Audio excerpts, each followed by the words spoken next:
يحول لي الحسين الى مسخرة مهزلة، يريد يحول لي الحسين فرد قاسم ملبسي ما ادري شنو، مرة هلهل واربع دبن ملبس، ولكني عاج.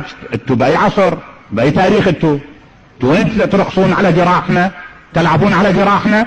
احنا وين بيا حالة الان؟ شنو هالكلام؟ شنو هالوضع هذا؟ من وراءكم انتو؟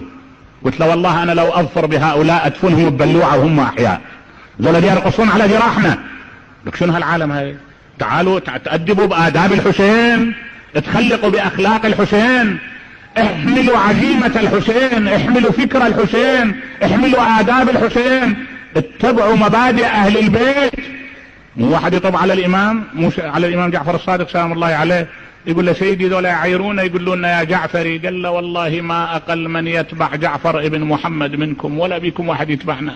لك لا عندكم أخلاقنا ولا آدابنا ولا عزمنا، وبدل هذه خلي يصير عندكم عزيمة الحسين، يكون عندكم صلابة الحسين، يكون عندكم خلق الحسين، يكون عندكم آداب الحسين.